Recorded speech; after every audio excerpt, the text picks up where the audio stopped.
না উনি মনে করছে দৌড় দিলে আর ফিরন যাইতো না। আপনি এইরকম ওয়াজটা আমার একলা হালাই আপনি কই যেতে আছে?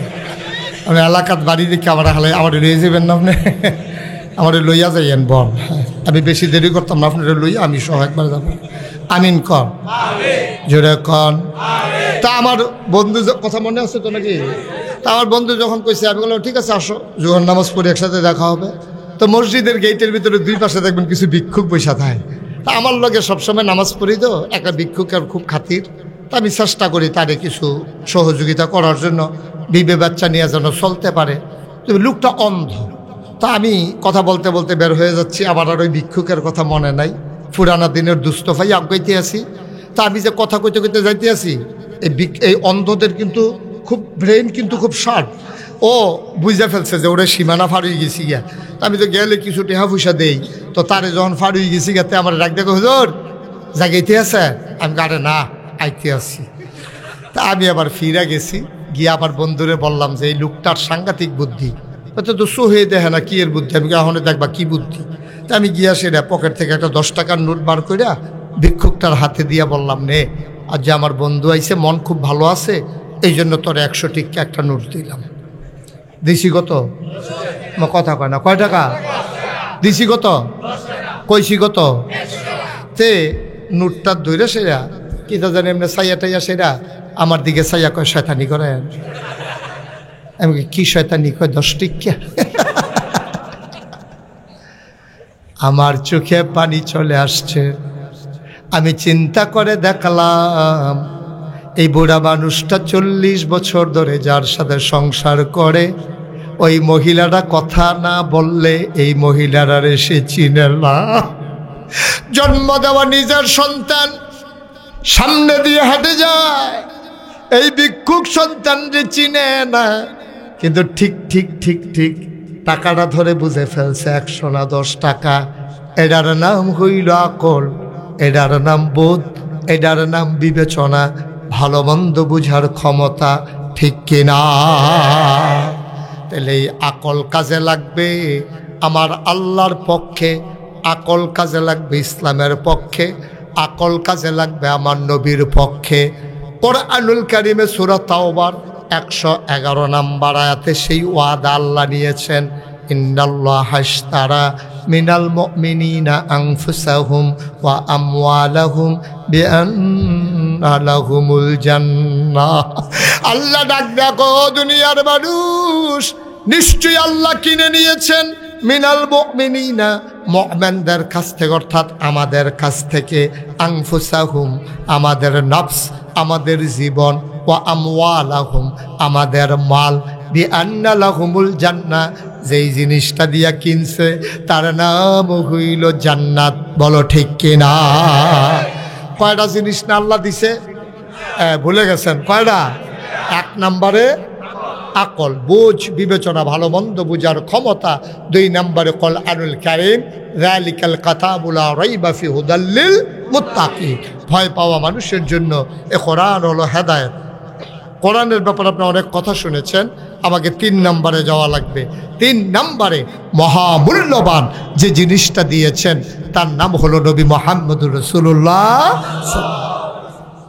এই নবী হলো 3 নম্বরে। সুবহানাল্লাহ বলবেন না? এই নবীর কত দাম শুনব। আমরা ছাগলের গোশত খাই, আমরা কুকুরের গোশত খাই না, ঠিক কিনা? কেন খাই না? নবী বলে দিয়েছেন ছাগলের গোশত খাওয়া হালাল, কুকুরের গোশত খাওয়া হারাম। নবী বলেছেন, কোরআন থেকে জানিয়ে দিয়েছেন, আহাল্লাল্লাহুল বাইয়া ওয়া হারামার রিবা, আল্লাহ ব্যবসারে হালাল করছে, সুদেরে হারাম করছে। আমরা কি জানতাম নাকি কুকুরের গোশত খাওয়া যাবে না, ছাগলের গোশত খাওয়া যাবে? যদি আজকে আলীনগর গ্রামে একটা ছাগল জব হয়, ছাগলটা দুর্বল হয়, এই ছাগলটা জব হইলেও 1200 টাকা কেজি গোশত বিক্রি হয়, কিন্তু আর চাইতে মোটা তাজা কুকুরটা ঘুরে কেউ ফিরেও তাকায় না। মুসলমান, এই নবী তিনি হইলেন উসওয়াতুন হাসানা, তিনি আমার মডেল। লাকাদ কানা লাকুম ফি রাসূলিল্লাহি উসওয়াতুন হাসানা, তিনি মডেল, তিনি আইডল, তিনি আইকন, তিনি আমার অনুপম আদর্শ। নবী যেমনে খেয়েছেন আমিও খাবো এমনে, নবী যেমনে কথা বলেছেন আমিও কথা বলবো এমনে, নবী যেমন করে মানুষের সাথে লেনদেন করেছেন আমিও লেনদেন করবো এমনে, নবী তার স্ত্রীর সাথে যেমন ব্যবহার করেছেন, হুন্না লিবাসুল লাকুম ওয়া আনতুম লিবাসুন লাহুন্না, আমিও ঠিক এমন করে আমার স্ত্রীকে আমার গায়ের পোশাকের মতো, আবার আমার স্ত্রী আমাকে গায়ের পোশাকের মতো আমরা আনন্দ ঘন পরিবেশে সময় কাটাবো।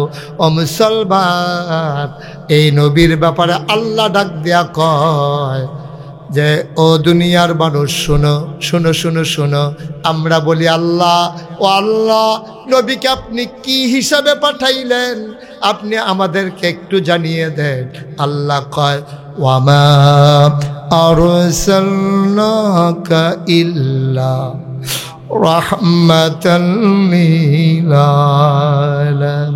একটু মজা করে পড়েন দেখি, ওয়ামা আরসালনাকা ইল্লা রাহমাতাল লিল আলামিন। আয়াতটার ভিতরে এত মজা এত মধু, মনে হয় পল্লী কলিজাটা ঠান্ডা হয়ে যায়। আমার নবীর কথা তো আপনি খেয়াল করে নিঝুম রাতে নিকশ কালো অন্ধকারে রাস্তা দিয়ে হাঁটতেছেন, আপনি মজা করে পড়ে দেখবেন টপ টপ করে চোখের পানিগুলো পড়তে থাকবে। আবার পড়ি মজা করে, ওয়ামা আরসালনাকা ইল্লা রাহমাতাল লিল আলামিন। সুবহানাল্লাহ বলবেন না?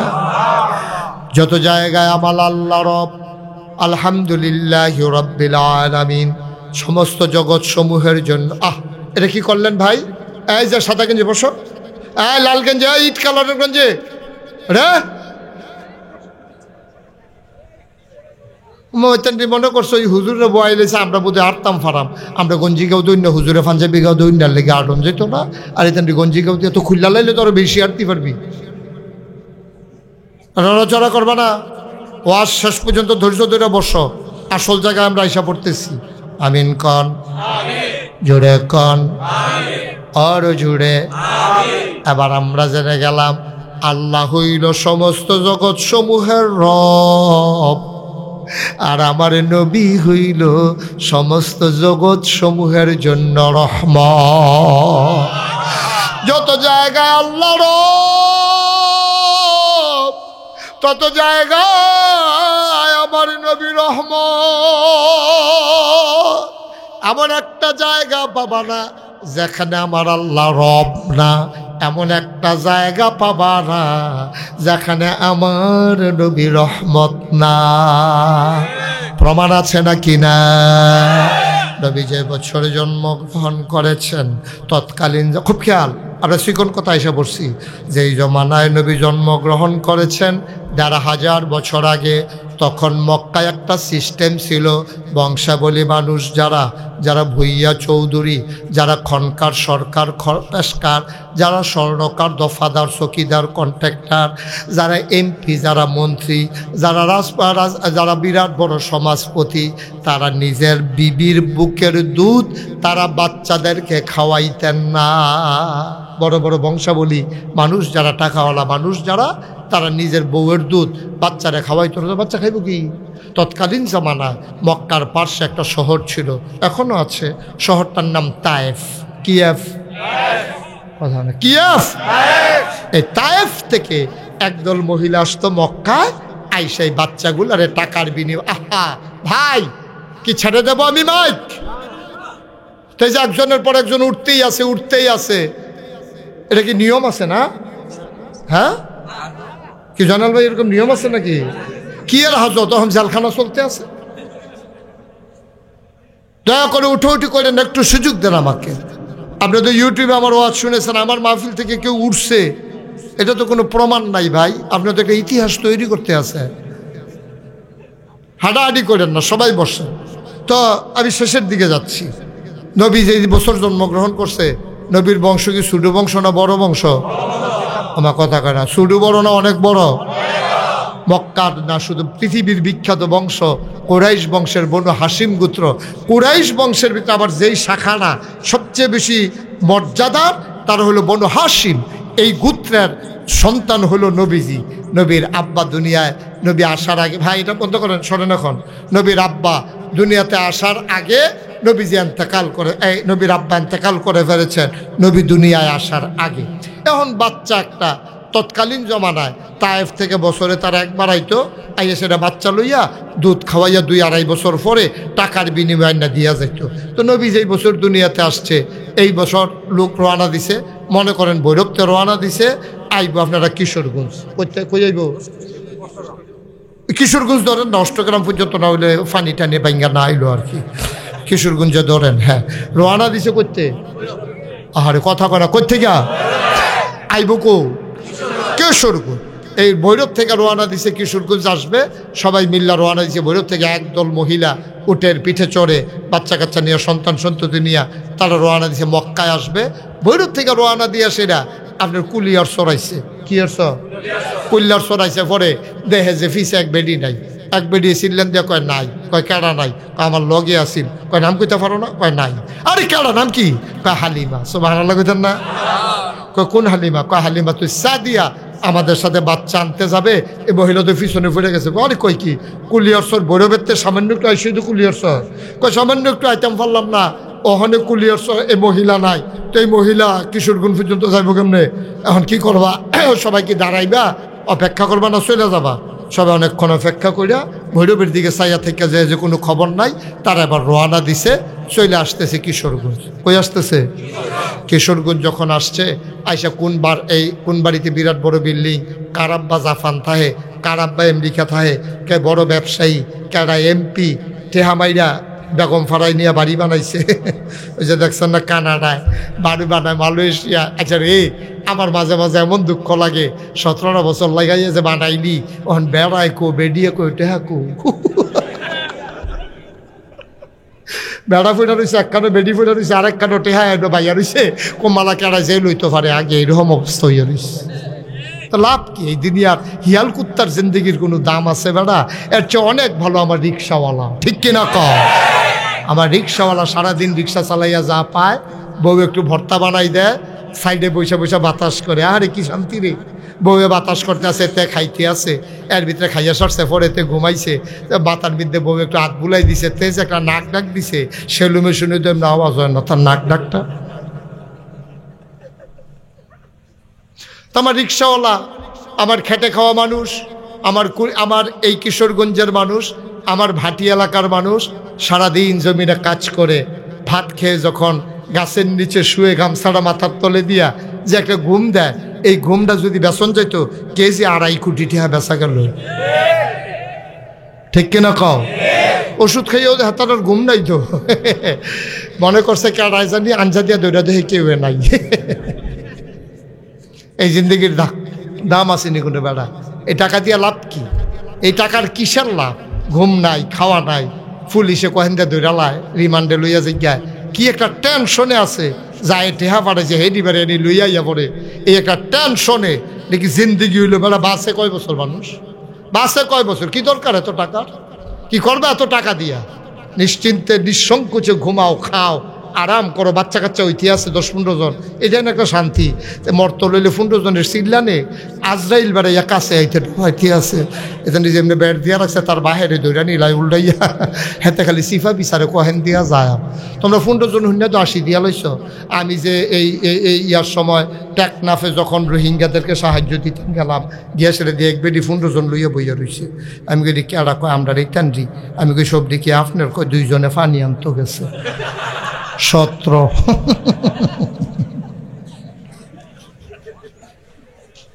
কত রে? বুঝো এবার খেলা। মার হাবা কয় না রে। আবার সবাই মিল্লা আসছে কিশোরগঞ্জ, কথা মনে আসেনি? কইতে রওনা দিছে, হালিমাই ফিসে পড়ছে কখনো? সবাই মিল্লা কিশোরগঞ্জ দুইকা দেখে কার বিল্ডিংটা বড়, কার বাপ জাফান থাহে, কার ব্যবসা বড়, কে স্বর্ণকার। দেখা দেখা ধনী ধনী বাচ্চাগুলা সবাই মিলে নিয়ে গেল, নিয়ে ফিরতি রওনা দিল। যাইতে যাইতে গেল ওরা 32 কি 30 কথা কনা কই গেছে 32 যাওয়ার পরে কিশোরগঞ্জতে বাড়ি তো 32 তারা গেছে। এর ভিতরে দেখে হালিমা আইতে আছে। তারা কথা কনা তারা মেয়েটা কিন্তু জুড়ে করে তারা হালিমা ক্রস করছে 32 বাস স্ট্যান্ড। হালিমায় দেখে সবার কুলের ভিতরে বাচ্চা। ওয়া ওয়া কান্দে না কান্দে না কান্দে না। হালিমায় কয় কি দেখো তোরা কি বাচ্চা কাচ্চা লই আইয়া পড়ছ? তো তোর লেগে বইয়া থাম, তুই কুইল্লার সরাইছ তোর ফিসে উঠে গেছ তুই তো তোর লেগে আমরা সারাদিন বইয়া থাকলে হইব, আমরা বাচ্চা কাচ্চা লইয়া আইয়া পড়ছি। হালিমা কয় আর বাচ্চা নাই? কয় একটা বাচ্চা আছে এতিম। সুবহানাল্লাহ কইতেন না? কয়টা বাচ্চা আছে? একটা মাত্র বাচ্চা আছে আতিম, বাপ নাই, এই জন্য আমরা খবরও নেই নাই। আসলামে তো 2টা টাকার জন্য, যেই বাচ্চার বাবা নাই টাকা দিলে কোত্থেকে দেবে, কয় টাকা দেবে, এই জন্য আমরা খবরও নেই নাই। হালিমা ডাক দেয়া কয় স্বামী আমার চলেন ফেরত চলে যাই, লোকের আর দরকার নাই। হালিমার স্বামীর মনটা ছিল বড় নরম। হালিমার স্বামী ডাক দেয়া কয় আরে শোনো, আসছি যখন 32 আর কিশোরগঞ্জ তো সামনের বিল্ডিং দিয়ে দিয়ে কিশোরগঞ্জ, এটা একটা সাইড আর কি, চলো মাছ শহরে যাই, খবরটা লই বাচ্চারা কে আছে একটু দেখা নেই, পছন্দ হইলে নেব নাইলে নাই। তারা ঘুইরা চইলা গেছে কাবার কেনারে। সুবহানাল্লাহ কয় না? কাবার কেনারে গিয়া দেখে হুজুর দাঁড়াই রইছে। হুজুররা দেখা কয় হুজুর বাড়ি কো জিগাইয়া লাভ নাই, আজ 34 বছর ধরে 32 ইমামতি করতে আসছি, সুতরাং জিগাইয়ার না বাড়ি কো। দাওয়াত খাইতে খাইতে সব বাসা তামা তামা কইরা লাইছি, এমন কোনো ঘর নাই চিনি না, কি এর লেগে আইছেন হেডা কন। এই গ্রামও একটা লোক আছে নাম বিলে মোহাম্মদ সাল্লাল্লাহু, বাচ্চাটার নাম মোহাম্মদ, তার আব্বার নাম আব্দুল্লাহ। ঘরটা চিনেননি? হুজুরে কই ওই যে ঘর, এইটা তো মোহাম্মদ আব্দুল্লাহর ঘর। আব্দুল্লাহ ভাই শব্দ নাই, আমেনা ভাবি এই ঘরটার ভিতরে থাহে, ছোট্ট একটা ফল আছে মোহাম্মদ, এইটাই সেই ঘর। এবার হালিমার স্বামী লগে ছিল হালিমার বাচ্চা আব্দুল্লাহ। কি নাম? 3জন মিলে ওই আমেনার ঘরের পাশে গিয়ে দাঁড়ালেন। হালিমা ডাক দিয়া কয় স্বামী, ও স্বামী, ঘরটাতে কোনো পুরুষ লোক নাই, আপনি ঘরে ঢোকা ঠিক হবে না, আপনি একটু বাইরে দাঁড়ান, আমি একটু ঘরের ভেতরে তালাশ করে আসি। হালিমা বললেন আপনি আব্দুল্লাহরে নিয়ে দাঁড়ান। হালিমার স্বামী আব্দুল্লাহরে কুলে নিয়ে দাঁড়িয়ে আছেন। হালিমা আমেনার দরজায় গিয়ে দাঁড়ালেন। আসসালামু আলাইকুম ওয়া রাহমাতুল্লাহি ওয়া বারাকাতুহু। ভেতর থেকে কয় ওয়ালাইকুম আসসালাম। কে দরজায় দাঁড়িয়ে সালাম দেয়? হালিমা কয় আমার নাম হালিমা। কয় কোন হালিমা? কয় আমার নাম হালিমাতুস সাদিয়া। কয় বুঝলাম না। কয় তায়েফ থেকে এসেছি বাচ্চা নেওয়ার জন্য। ও আমেনা গো, তোমার ঘরে কি একটা বাচ্চা নাই? আমেনা ডাক দেয়া কয় হালিমা, সকাল থেকে কত মহিলা বাচ্চা নিয়ে গেল, ওয়া ওয়া কান্না শুনলাম, উটের পায়ের শব্দ শুনলাম। হালিমা, কেউ তো আমার বাচ্চার খবর নিল না, তার বাচ্চা নাই, একটা মানুষ খবর নিল না। আমরা গরিব মানুষ বলে, ও হালিমা, তোমার বুঝি মায়া লাগছে গো হালিমা? আহলান সাহলান মারহাবা, মোস্ট ওয়েলকাম, আমার ঘরে তোমারে স্বাগতম। হালিমা ঘরে ঢুকলেন। হালিমা কয় আমি ঘরের ভিতরে ঢুকে দেখলাম মা আমেনা আসন পেতে বিছানা পেতে বিছানার উপরে বসে আছেন। কুলের ভিতরে ছোট্ট শিশু মোহাম্মদ ঘুমায়, আর এইরকম একটা সাদা রুমালটা দিয়া বাচ্চার মুখটা এমন করে ঢাকা। সুবহানাল্লাহ কয় না? আমি গিয়া বললাম আমেনা গো, বাচ্চা নেব এমন কোনো কথা নাই, তবে বাচ্চাটার একটা নজর দেখতে চাই। আমেনা ডাক দেয়া কয় দেখে নাও নয়ন পরে। হালিমা কয় দেখবো কেমনে? রুমাল দিয়ে ঢেকে রাখলে। টান দিয়ে আমেনা মুখের পর্দা সরিয়ে দিলেন।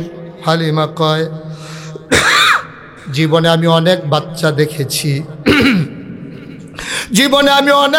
দেখেছি, খোদার কসম এমন সুন্দর বাচ্চা আমি হালিমা আমার জীবনে আর একটাও দেখি না।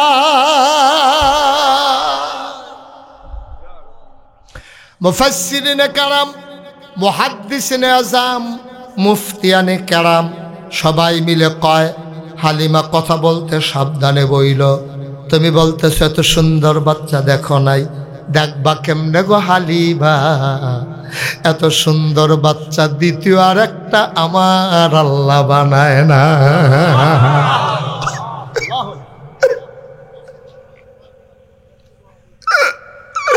দেখবা কেমনে, কেমনে দেখবা? আর যে সুন্দর বাচ্চা আমার আল্লাহ আর বানায় নাই, বানাই যায় না। দেখবা, দেখবা কেমনে? এত সুন্দর বাচ্চা কই পাইবা?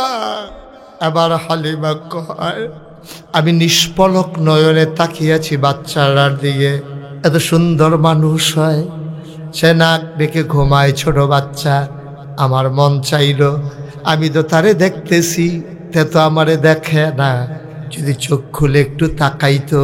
খোদার কসম আমি কাউরে কিচ্ছু বলি নাই, যেই শুধু চিন্তা করেছি চোখ খুলে তাকাইলে সে আমারে দেখতো। খোদার কসম হঠাৎ করে দেখলাম তার চোখের পাতাটা টিপ টিপ করে নড়তেছে। আমার মনে হইল চোখের পাতা তো নয়, ফুটন্ত গোলাপের গোলাপি রঙের দুইটা পাপড়ি মৃদুমন্দ বাতাসে যেন দোল খাইতেছে।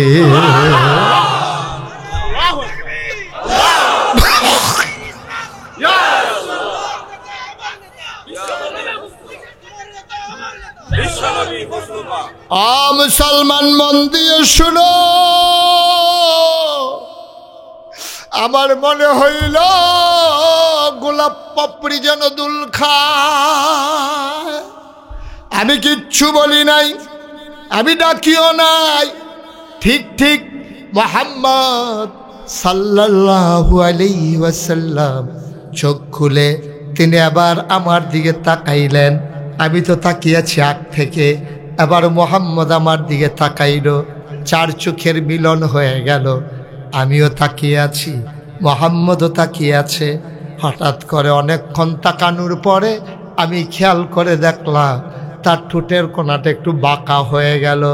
আলতো করে একটা মুচকি হাসি দিল। হাসিটার সাথে সাথে আমার মনে হইল আমার কলিজাটা দুইটা ভাগ হয়ে গেছে।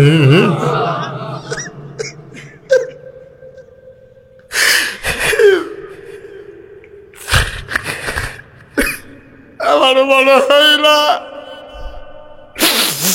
আমার কলিজাটা দুইটা ভাগ হয়ে গেছে। আমি দৌড় দিয়ে ঘরের বাইরে গেলাম। আমি গিয়া বললাম, স্বামী, ও প্রাণের স্বামী, তারা টাকা দিলে দেবে, না দিলে নাই। এই বাচ্চা ফালাইয়া আমি হালিমা যাইতে পারবো না। আমার কলজারে দুইটা ভাগ ঘুরে ফালাইছে। আমি তারে ফালাইয়া গেলে বাঁচবো না গো স্বামী। হালিমার স্বামী কয় মন চাইলে নিয়ে নাও, আমি তো বাধা দিতে চাই না। হালিমা দৌড় দিয়া ঘরে ঢুকলেন। ডাক দেখা আমেনা, ও আমেনা, পারলে টাকা দিও, না পারলে নাই। আমেনা গো, ও আমেনা, তাড়াতাড়ি বাচ্চারা আমার কুলে দাও, আমি সইতে পারতেছি না গো আমেনা, তুমি তাড়াতাড়ি আমার বাচ্চারা কুলে দাও। আমেনা কই বাচ্চা, সব বাচ্চা? কয় কি সব বাচ্চা? 10 মাস 10 দিন পেটে ছিল। মায়েদের পেটে যখন বাচ্চা আসে খাইতে পারে না, বমি হয়, ঘুমাইতে পারে না। কিন্তু যেই মুহাম্মদ, এই বাচ্চা যখন আমার পেটে আসছে গো, 10 মাস 10 দিন পেটে ছিল, খোদার কসম আমি টেরই পাই নাই আমার পেটের মাঝে যে একটা বাচ্চা আছে। ও হালিমা, একটা পিঁপড়া কামড় দিলে আমি টের পাই, একটা মশা কামড় দিলে আমি টের পাই। খোদার কসম মুহাম্মদ যখন দুনিয়াতে আসে আমি আমেনা পিঁপড়ার কামড়ের মতো একটা টের পাই না।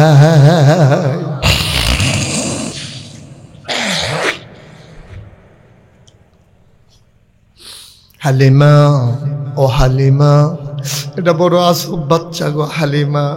দুধ দিলে খায়, না দিলে খায় না, কান্দে না, ঘুম পাড়াই দিলে ঘুমায়, নড়াচড়া করে না। বড় আজব বাচ্চা মোহাম্মদ, কোনোদিন সে আমার বিরক্ত করে না, পাড়া একটু নাড়া দেয় না গো হালিমা। সাংঘাতিক বাচ্চা। শুনো শুনো শুনো, একদিন আমি হাম্মামে ঢুকেছি, গোসলখানায় ঢুকেছি গোসল করার জন্যে। গোসলখানায় ঢোকার পরে গায়ে আমি পানি ঢেলে দিয়েছি। আমি মোহাম্মদকে ঘুম পাড়াই গেছি, হঠাৎ করে আমি কান পেতে শুনলাম ঘরের ভিতরে কে যেন নড়াচড়া করে। আমি ভয় পেয়ে গেলাম, আমার মোহাম্মদ তো ঘুমাইলে নড়ে না, কি নড়াচড়া করে। আমি জানালা খুলে তাকাইয়া দেখি আমার মোহাম্মদ হাত পা ছুটতেছে, খিলখিল করে হাসতেছে, আর হাত দিয়া কি যেন ধরতে চায়।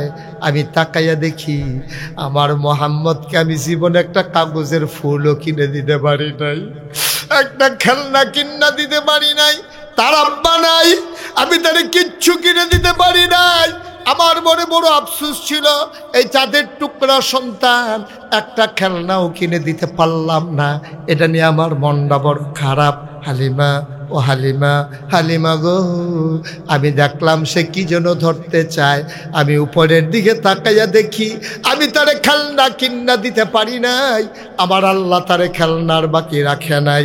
আমি তাকাইয়া দেখি গো হালিমা, আকাশের চাঁদ আর তারাগুলা আমার আল্লাহ খেলনা বানাইয়া আমার মোহাম্মদের হাতের কাছে পাঠাই দিছে।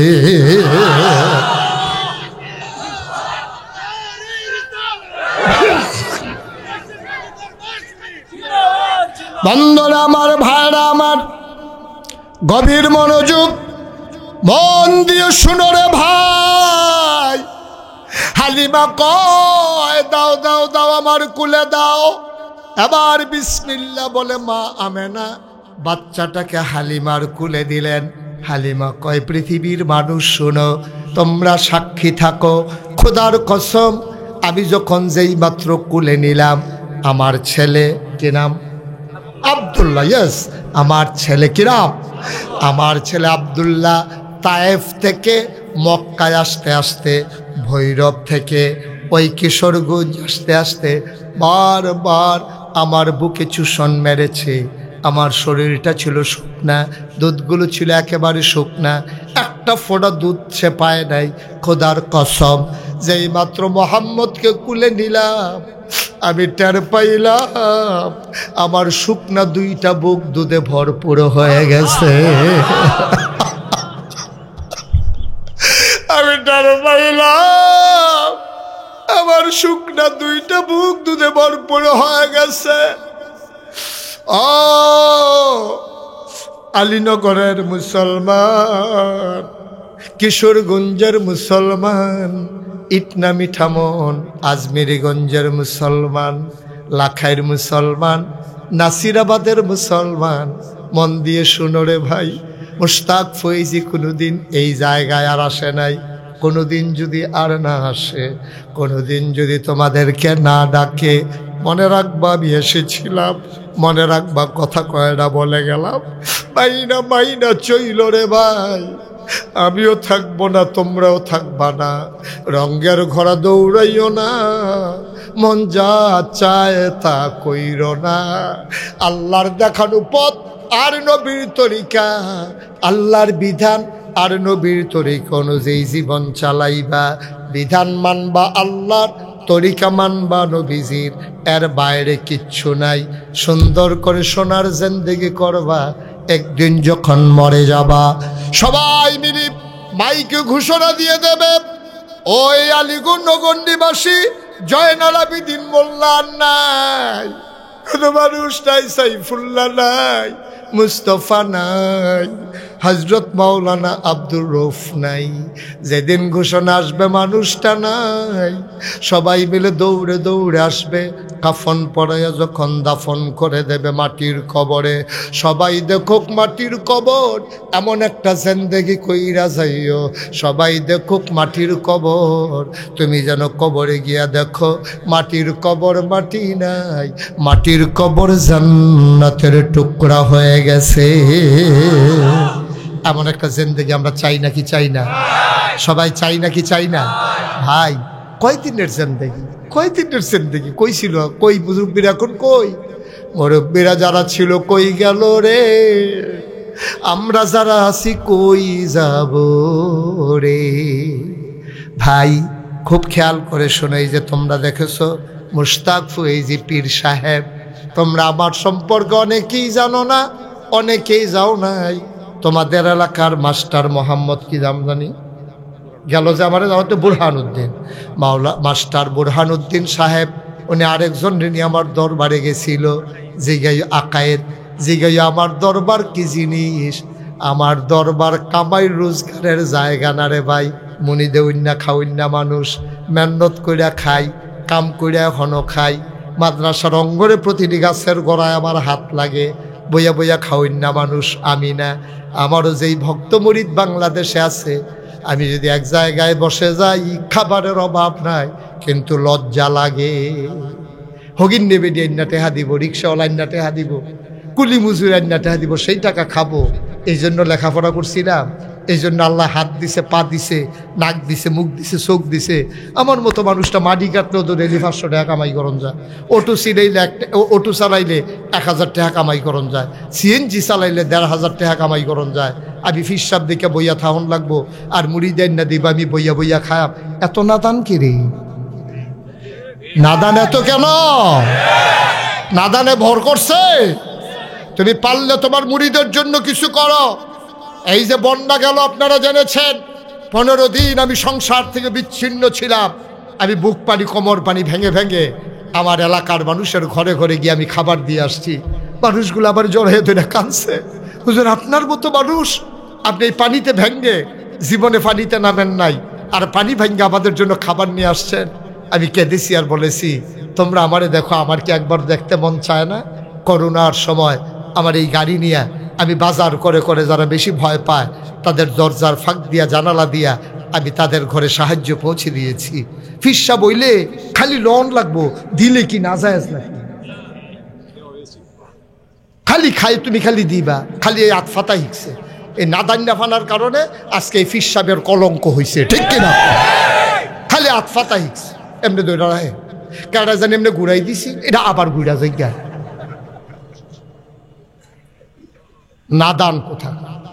কেন এত টাকার কি দরকার তোমার?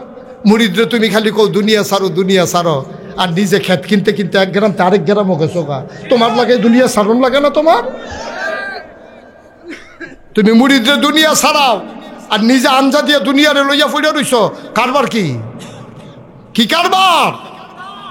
আমার নবী একটা সেকেন্ড, একটা মুহূর্ত বৈশা বৈশা খায় নাই।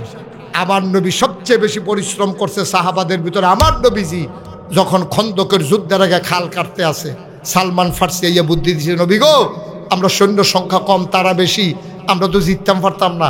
কয়তো কিতা করর? কয় সারুগুল দিয়ে খাল কাটতালাম। তারা যেহেন দিয়ে আইব এই পরিমাণে খাল কাটবেন যেন একটা ঘোড়া লাভ দিয়া পার হইতে না পারে, তাইলে সাহস করে তারা আগাবে না। সবাই মিল্লা যেই বুদ্ধি সেই কাজ। খাল কাটতে কাটতে কাটতে কাটতে বিরাট এক পাথর পড়ছে, এটার কেউ লাড়তে পারে না। নবীর কাছে খবর গেছে, ইয়া রাসূলুল্লাহ একটা পাথর আমরা সবাই মিলেও নাড়তে পারি না। নবী মুচকি হেসে কয়, তোমাদের যেখানে শেষ আমার সেখানে শুরু। সুবহানাল্লাহ বলেন না? তোমরা পারো না, আমি রইছি কি এর লেগে, আমারে দাও। গেছে নবীজি, গিয়া সেটা টান দিছে পরে পাথর, বিরাট পাথর কোমরের রগের ভিতরে টান পড়ছে। শেষ বয়স আন্তেকালের পূর্ব মুহূর্ত পর্যন্ত নবী একটু বাঁকা হয়ে হাঁটতেন। আম্মা জান আয়েশা মাঝে মাঝে মস্কারা করতেন, ইয়া রাসূলুল্লাহ আপনার বয়স কি এত বেশি হয়েছে? আপনি তো কোনো গুছা হইয়া গেছেন গা। নবীজি চোখের পানি ছেড়া দিয়া কয়, আয়েশা গো, ও আয়েশা, খন্দকের যুদ্ধের সময় পাথরটা যে টান দিছিলাম, রগজার যে টান পড়ছিল, এখন ওই সুযোগ হইতাম পারছি না। সুবহানাল্লাহ বলবেন না? এই নবীর উম্মত হইয়া, এই নবীর অনুসারী হইয়া, আল ওলামা ওয়ারাসাতুল আম্বিয়া, এই নবীর উম্মত হইয়া, এই নবীর ওয়ারিস হইয়া তুমি মুড়িদের বাড়ি বইয়া বইয়া খাও, আটটা খাও, গুড়া গুড়া খাও। এই মুড়িদের বাড়ি ইচ্ছা শুইলে এই মুড়িদের বাড়ি, এই মুড়িদের বাড়ি ইচ্ছা শুইলে এই মুড়িদের বাড়ি। কে শিখেছে এইসব তোমারে? ইসলামের সাথে এই পিরালির ন্যূনতম কোনো সম্পর্ক নাই, ঠিক কিনা? তুমি যা করতেছো এটার কোনো সম্পর্ক নাই। হ্যাঁ, পীর মানে শিক্ষক, তুমি শিখাই দাও। যারা অন্ধকারে আছে আলুতে নিয়ে আসো, যারা গোমরাহিতে আছে কুফরে আছে তাদেরকে ইসলামে নিয়ে আসো। এই কারবারের খবর নাই, বইয়া বইয়া খায়। এই মুড়িদের বাইত কয়দিন শেষ হয়ে উঠলে হেই বাইত শেষ হইলে হেই বাইত, পুরো ঘুরে ঘুরে বছরটা ঘুরলে আবার হেই বাইত একদিন খানা পড়ে। একটু চিন্তা করে চললেন আব্বা, জবাব দিতে হবে আল্লাহর কাছে। দুনিয়ায় কেউ কারো বিচার করবে না, বিচার করবেন কে? তুমি কি করতেছো দুনিয়ার কেউ জানে না, আল্লাহ তো জানে। কেউ জানে না, আল্লাহ তো জানে। বিচার দিবেন, আল্লাহ বিচার করবেন। সুতরাং খুব সাবধান। ফির সাহেব দেখে 7 খুন মাফ না, ফির সাহেবের বিচার হইব মুরিদের তো অনেক বেশি। এমন অনেক মুরিদ আছে আগে জান্নাতে চলে যাবে, ফির সাহেব ধরা খেয়ে যাবে। ঠিক কিনা খাও?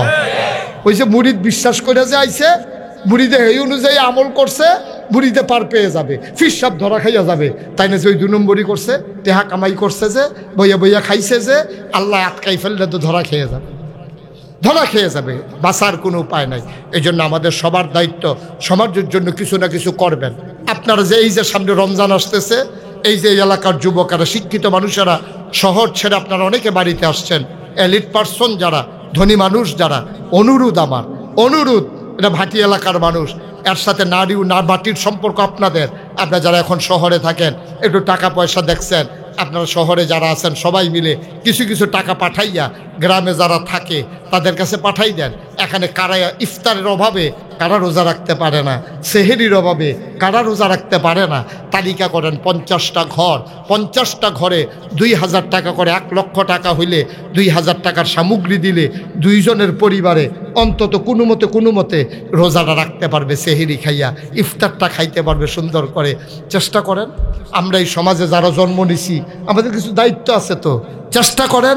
আমি তো ব্যক্তিগতভাবে আল্লাহর খাস মেহেরবানি আপনাদের বুঝার জন্য বলতেছি। আমি সারা বাংলাদেশে মসজিদ আছে, মাদ্রাসা আছে, অভাব নাই। কিন্তু আমি চিন্তা করলাম সারা বাংলাদেশে তো হাসপাতাল জায়গায় জায়গায় নাই। আমি চিন্তা করা, যেই চিন্তা সেই কাজ। আমি আমার মুরিদের ভিতরে যারা ইঞ্জিনিয়ার তাদেরকে ডেকে বললাম আমি বড় একটা মসজিদ করব, সাথে একটা হাসপাতাল করব, ড্রয়িং করো। ওরা ড্রয়িং করে নিয়ে আসলো, দেখলাম বিশাল বড় আয়োজন। আমি বললাম এটা কি? হুজুর হাসপাতাল এবং মসজিদ, নিচতলায় হাসপাতাল, দোতলায় 3 তলায় মসজিদ। আমি বললাম যে এটা তো একটু বড় দেখা যায়। জি হুজুর একটু বড় করে রাখছি। আমি ওই কীরকম বড়? একসাথে মসজিদে নামাজ পড়তে পারবে 6000 লোক। কয় হাজার? নিচতলায় হাসপাতাল সবটা মিলাইয়া, আর উপরে মসজিদ, 6000 লোক নামাজ পড়ে। এবার বুঝেন হাসপাতালটা কত বড়। আমি মুশতাক ফৈজি চিন্তা করলাম, বাংলা ভাষায় কথা কয়, মুশতাক ফৈজি নাম শুনছেন এমন লোক খুব কম আছে। আমার এই পরিচিতিটা একটু কাজে লাগাইয়া, যদি আমি তো একদিন থাকবো না, মরে যাব, এই হাসপাতালটার ভিতর অসহায় মানুষ যারা চিকিৎসা করতে পারে না, তারা যদি একটু চিকিৎসা নিয়ে যায়। নামাজ পড়ার জন্য তুমি মসজিদ বানাও। মানুষের দেহের 2টা অংশ, একটা হচ্ছে শরীর আর একটা হচ্ছে মন। এই মনের চিকিৎসার জন্যই তো তুমি মসজিদ বানাইছো, তাহলে শরীরের চিকিৎসা করবো কারা? তার শরীরেরও তো চিকিৎসা দরকার। মনের যেমন চিকিৎসা দরকার নামাজ দিয়া, জিকির দিয়া, আল্লাহওয়ালার সোহবত দিয়া, আর শরীরের চিকিৎসা হবে ডাক্তার দিয়া, হাসপাতাল দিয়া, স্যালাইন দিয়া, অপারেশন দিয়া। তো মনের তো চিকিৎসা করার জন্য পাড়ায় পাড়ায়, মহল্লায় মহল্লায় চান্দা তুললা রাস্তা বন্ধ করে মসজিদ করলা, হাসপাতাল করবো কারা? যেই চিন্তা সেই কাজ শুরু করে দিলাম। জিজ্ঞেস করলাম কত লাগবে? বললো যে হুজুর প্রাক্কলিত ব্যয় ধরা হয়েছে 30 কোটি টাকা। কয় কোটি? কথা বলে কয় কোটি? আমি গরিব মানুষ, আমি এত ধনী মানুষ না। 30 কোটি কইছে, পরে আমি ডরাইছি। আমি বললাম কি থাকলি? হুজুর 30 কোটি।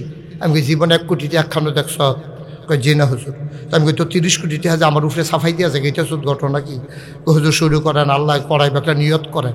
আমি একটা নিয়ত করলাম যে আমি মুশতাক ফৈজি সারা বাংলাদেশে, দেশের বাইরে যত জায়গায় মাহফিলে যাই, ইনশাআল্লাহ, যেহেতু ওরা মসজিদ আর হাসপাতাল এঁকে ফেলেছে, কাটাকাটিতে যাব না, ইনশাআল্লাহ এই মসজিদ হবে, এই হাসপাতাল হবে।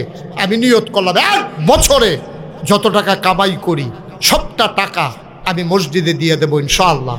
আমি সব টাকা জমাইয়া 25 লক্ষ টাকা একসাথে দিয়া তারপরে মসজিদের কাজ ধরছি। মারহাবা বলবেন না? আজকে মসজিদের খরচ হয়ে গেছে 5 কোটি টাকা। 5 কোটি টাকা খরচ হয়ে গেছে। 1 তলার ছাদ হয়েছে, 2 তলার সেন্টারিং হয়ে গেছে, কিছুদিনের ভিতরে ছাদ হবে ইনশাআল্লাহ। 35 টন রড লাগে 2 তলার ছাদে, 1500 বস্তা সিমেন্ট লাগে। আল্লাহ ব্যবস্থা করে দিচ্ছেন তো, আল্লাহ ব্যবস্থা করে দিচ্ছেন। ওই দিন শুধু অজুখানায় পা রেখে যেখানে অজু করবে SS পাইপ কিনতে গেছিলাম ঢাকা নবাবপুরে, ওইখান থেকে পাইপ কিনে আনলাম, 6,22,000 টাকা বিল আসছে। শুধু অজুখানার ড্রেনের উপরে যে ঢাকনি দেব, এইটা ঢাকনাটা বানাইতে প্রায় 6,22,000। আমি খুব টেনশনে ছিলাম, রিসিট কেটে নিয়ে আসছি, টাকা তো দেই নাই। আমি যখন মাহফিল আসলাম, ক্যান্টনমেন্ট আমার মাহফিল ছিল ওই দিন, আমি বললাম আজকে আমি বড় পেরেশান, আমার মসজিদের জন্য পাইপ কিনতে গেছিলাম, ঢাকা থেকে আসছি। হুজুর পাইপ কিনতে কত লাগছে? আমি কই টাকা দেই নাই, 6,22,000 টাকা, রিসিট কেটে চলে আসছি। তখন 3 জন বিশেষ অতিথি ছিল মাহফিলের, ওরা কানে কানে একজন আরেকজনের বুদ্ধি করে কয়, হুজুরের টেনশনে ফেলাইয়াল, আপনি এত আদর করি মায়া করি হুজুর রে, হুজুরের টেনশন দা আমরা টেনশন। তারা আমার কানে কানে কয়, হুজুর এই পাইপ কিনার যে টাকাটা 6,22,000, এটা আমরা 3 জনে দিয়ে দেবো ইনশাআল্লাহ। আর নাইলে আমি কেমনে করলাম? 5 কোটি টাকা খরচ করে ফেলছি তো। আমি রাত্রে যখন মাহফিল থেকে যাই, মাহফিলে মসজিদের ছাদে উঠি, ওইটা আকাশের দিকে তাকাইয়া কান্দি। আমি বলি, আল্লাহ তুমি তো ঘুমাও না, আর আমি ঘুমানোর সময় পাই নাই।